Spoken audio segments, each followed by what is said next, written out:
বর্তমান একবিংশ শতাব্দীতে পৃথিবীতে প্রায় ২০০টিরও অধিক দেশ রয়েছে, যার মধ্যে ১৯৫টি স্বাধীন দেশ এবং এসব দেশগুলোর মধ্যে বর্তমান পৃথিবীতে প্রায় অর্ধশতাধিক মুসলিম দেশ রয়েছে। ইউরোপ, এশিয়া এমনকি আফ্রিকার মতো মহাদেশেও একাধিক স্বাধীন মুসলিম দেশ রয়েছে। তবে আপনি কি জানেন, বিশ্বের অনেক মুসলিম দেশ স্বাধীন পতাকা উড়ালেও তাদের রাজনৈতিক সিদ্ধান্ত, সামরিক চুক্তি এমনকি অর্থনীতির বড় অংশ নির্ভর করে মূলত অন্য দেশের উপর।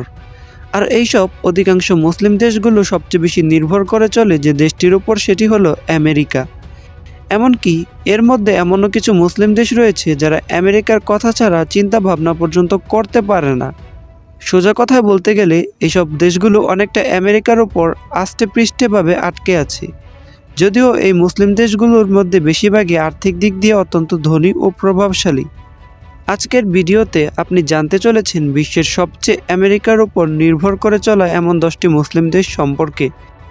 ভিডিওটি শেষ পর্যন্ত দেখুন, কারণ নাম্বার 1 দেশটির নাম আপনাকে সত্যিই পুরোপুরি অবাক করবে।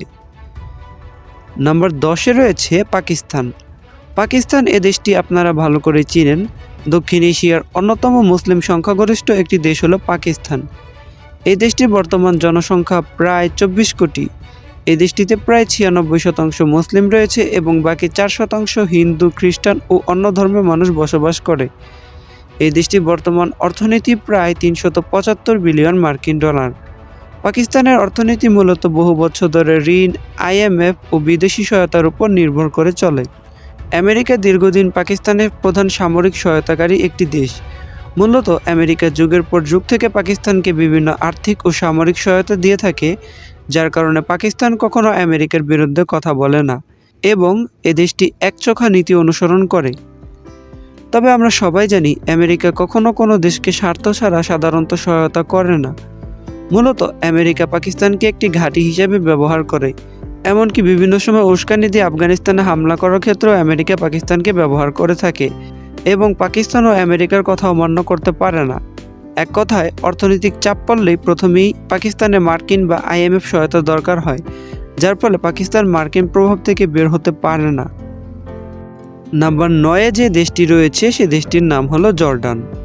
এই দেশটির বর্তমান জনসংখ্যা প্রায় 1.1 কোটি এবং এই দেশটির বর্তমান GDP প্রায় 47 বিলিয়ন মার্কিন ডলার। এই দেশটিতে মুসলিম রয়েছে প্রায় 97%। প্রশ্ন হলো, জর্ডান মূলত কেন আমেরিকার উপর এত বেশি নির্ভর করে চলে? আসলে জর্ডানের অর্থনীতি পুরোপুরি আমেরিকার সাহায্যের উপর দাঁড়িয়ে। প্রতি বছর বিলিয়ন ডলারের সামরিক সহায়তা পায় তারা। এই সাহায্য বন্ধ হলে জর্ডানের সেনাবাহিনী আর অভ্যন্তরীণ স্থিতিশীলতা বড় ঝুঁকিতে পড়বে। এছাড়া জর্ডানের চারিদিকে সিরিয়া, ইরাক ও ফিলিস্তিনের মতো অস্থির অঞ্চল দিয়ে ঘেরা। নিজের নিরাপত্তা আর গোয়েন্দা সহায়তার জন্য তারা আমেরিকার উপর নির্ভরশীল। সবচেয়ে বড় কথা, 1994 সালে ইসরায়েলের সাথে শান্তি চুক্তির পর থেকে তারা আমেরিকার কৌশলের বাইরে যাওয়ার ক্ষমতা হারিয়েছে। 8ম স্থানে রয়েছে মরক্কো। মরক্কোর বর্তমান জনসংখ্যা প্রায় 3,90,00,000। এ দেশটিতে প্রায় 99% মানুষই মুসলিম। বর্তমান এ দেশটির অর্থনীতি প্রায় 195 বিলিয়ন মার্কিন ডলার।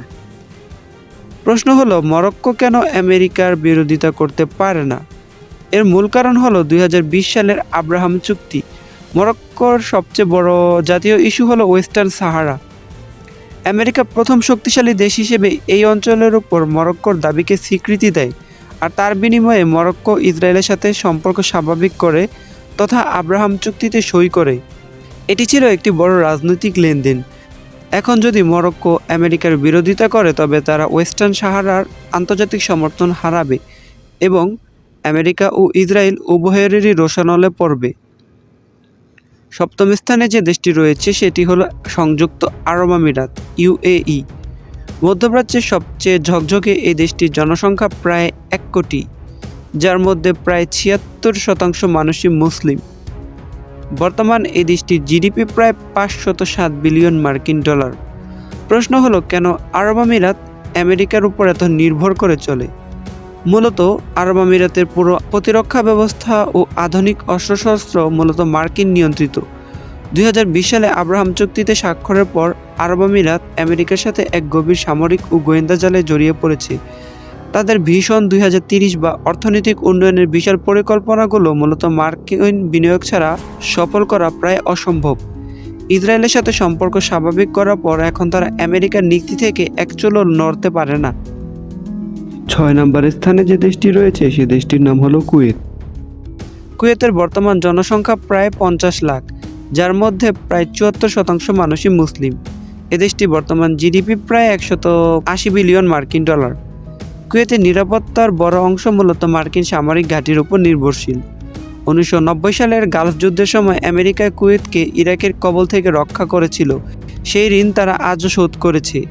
বর্তমানে কুয়েত আমেরিকার বড় একটি সামরিক আস্তানা হিসেবে ব্যবহৃত হয়, যার কারণে কুয়েত নিজেদের নিরাপত্তা নিশ্চিত করতে পারে না।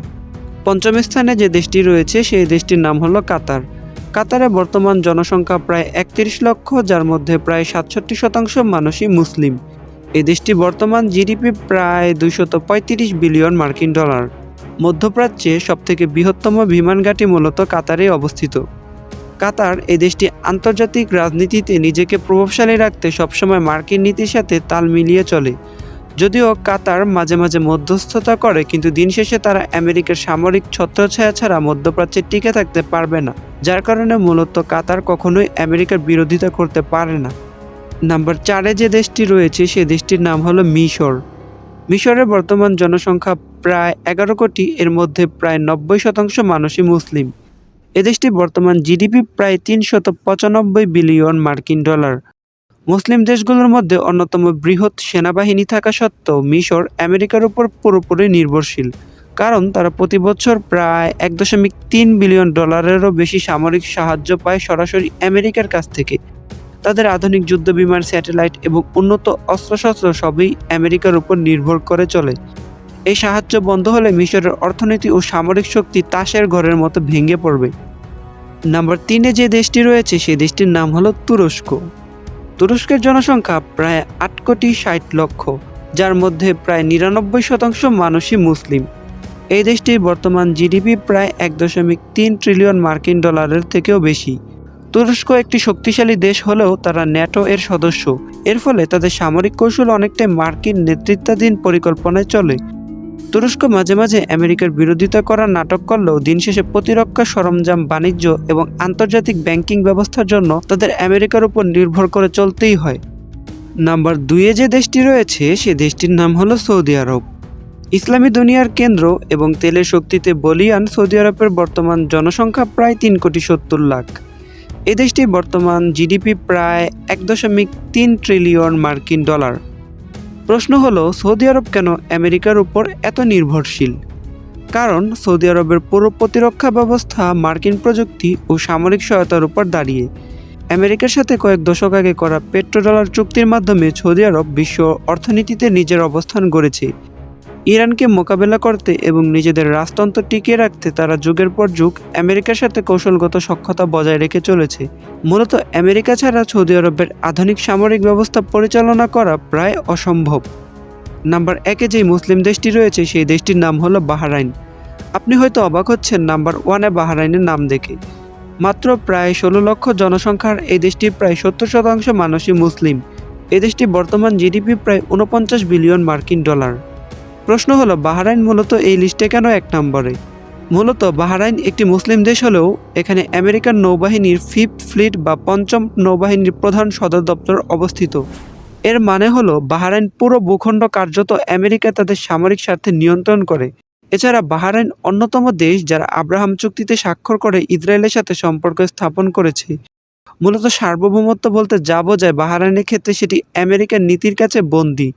আমেরিকার সমর্থন ছাড়া এই দেশটি নিজেদের অস্তিত্ব রক্ষা করতে পারবে না কখনোই। উপরের আলোচনা থেকে বোঝা যায় এই দেশগুলো অর্থনৈতিকভাবে ধনী হলেও রাজনৈতিক ও সামরিকভাবে আমেরিকার জালে এমনভাবে আটকে আছে যে তারা চাইলেও স্বাধীন কোনো সিদ্ধান্ত নিতে পারে না। বিশেষ করে আব্রাহাম চুক্তির পর অনেক দেশই এখন আমেরিকার নীতির কাছে জিম্মি হয়ে পড়েছে। আপনার কি মনে হয় এই দেশগুলো কি কখনো আমেরিকা থেকে প্রভাবমুক্ত হতে পারবে?